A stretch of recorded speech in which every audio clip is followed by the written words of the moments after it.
বন্ধনদা আমাকে যখন গল্পটা শেয়ার করে তখন আমার কাছে গল্পটা খুবই ভালো লাগে। এটা কি করলেন উপবিশ্বাস?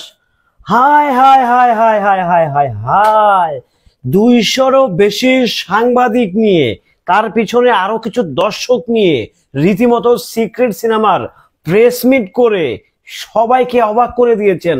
This is Dhallywood queen of Bangladesh.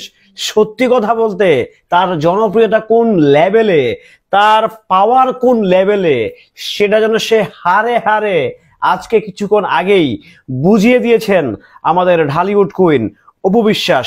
তার সিক্রেট সিনেমা, সিক্রেট যে সিনেমার মেন চরিত্রে, নায়ক চরিত্রে অভিনয় করতে যাচ্ছেন ঢাকায়া দেবদাস খ্যাত নায়ক আমাদের আদর আজাদ, তিনি অপু বিশ্বাসের সঙ্গে প্রথমবারের মতো বড় পর্দায় একসাথে জুটি বেঁধে কাজ করতে যাচ্ছেন। শুধু জুটি বাঁধেননি, জাস্ট ওপেনিং এ যেন ফাটাইয়া দিয়েছেন। হ্যালো এভরিওয়ান, আসসালামু আলাইকুম। শিমুল আছি আপনাদের সঙ্গে। অপু বিশ্বাস, আপনারা অবগত আছেন তার দুইটা সিনেমার মহরত হয়েছে, অলরেডি সাইনিং হয়েছে। একটা মহরত আজকে হয়েছে, যেটা নাম হচ্ছে সিক্রেট, আর একটা কিছুদিন আগে সাইনিং হয়েছে, যার নাম হচ্ছে দুর্বার। তো দুর্বার তো সেটা পরে বলি। সিক্রেটে আজকে যেটা ঘটাইছে অপু বিশ্বাস, সত্যি বাংলা সিনেমার ইতিহাসে এতগুলো বম তথা মাইক সামনে ছিল কিনা কারো আমার আসলে জানা খুব ইচ্ছে হয়, জানতে সত্যি আমার আসলে খুব ইচ্ছে হয়। আমি জানি অনেক ক্ষণিকের ছেলেরা আমাকে এখন ধুয়ে দিবে, কিচ্ছু করার নাই, বাট বাস্তবটা বলতে হবে। অপু বিশ্বাস জাস্ট খেলে দিছে ভাই। এইটাও সম্ভব? কিভাবে করলেন ভাই এটা? আপনারা বুঝতেছেন যারা অপু বিশ্বাসের ফ্যান্স আছেন, ভিডিওটা একটু শেয়ার দেন, একটু শেয়ার দেন ভাই, আজকে খুশিতে একটু শেয়ার করে দেন। দেখেন অপু বিশ্বাস কি ঘটায় ফেলাইছে। জাস্ট এটা বাংলাদেশের কোন নায়িকার ক্ষেত্রে এটা পসিবল না, এটা সম্ভব না। যেটা অসম্ভবকে সম্ভব করে দেখিয়েছেন আমাদের ঢালিউড কুইন অপু বিশ্বাস। জাস্ট রীতিমতো খেলে দিছে, জাস্ট খেলে দিছে ভাই।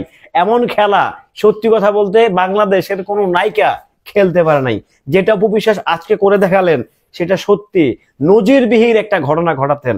মানে রানী, রানী মানে রানী, কুইন মানে কুইন, মানে এক কথায় ভাই কোনো কথা হবে না, সাউন্ড ছাড়া, সাউন্ড ছাড়া কাজ হবে। মানে একদম ক্লিয়ারলি কাজ হবে, সাইলেন্ট, একদম সাইলেন্ট ভাবে কাজ হবে। মানে কি বলবো রে ভাই, এইটা কিভাবে পসিবল করলেন? আসলে দেখেন, আমি বারবার কিন্তু একটা কথা বলি যে অপু বিশ্বাসের নখের যোগ্যতা কিন্তু তাদের হয় নাই, তার হয় নাই। সেই কথাটা নিশ্চয়ই আজকে আপনারা প্রমাণ পেয়ে গেছেন, প্রুফ পেয়ে গেছেন। আপনারা আমাকে অনেকে অপু বিশ্বাসের দালাল বলছেন, অপু বিশ্বাসের দালাল বানায় ফেলাইছেন, but I don't mind, really I love you all. কারণ কি, আপনারা আমাকে দালাল বানাইছেন বিদায় কিন্তু আমি অপু বিশ্বাসকে নিয়ে বেশি বেশি কথা বলতে পারতেছি। সো সো সো আমি জাস্ট আপনাদেরকে ধন্যবাদ দিতে চাই, আমাকে বেশি বেশি করে অপু বিশ্বাসের দালাল বলেন।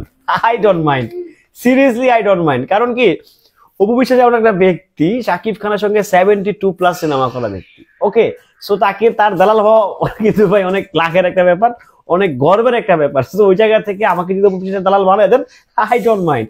যা ভালো লাগে তা করেন, যা বলতে মনে চায় তা বলে যান, আমার কোনো আফসোস নাই, আমার চুল পরিমাণও সে নাই। Dhallywood queen Apu Biswas, Dhallywood queen Apu Biswas, Dhallywood queen Apu Biswas, Dhallywood queen একমাত্র অপু বিশ্বাস।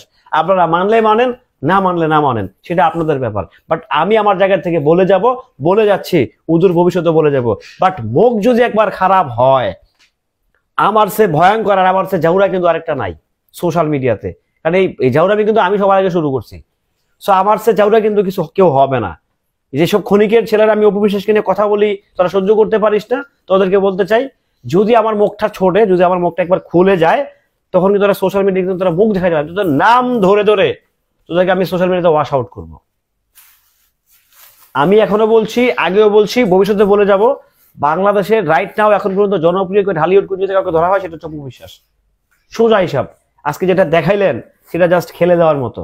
যাই হোক, সবাই ভালো থাকবেন, সুস্থ থাকবেন।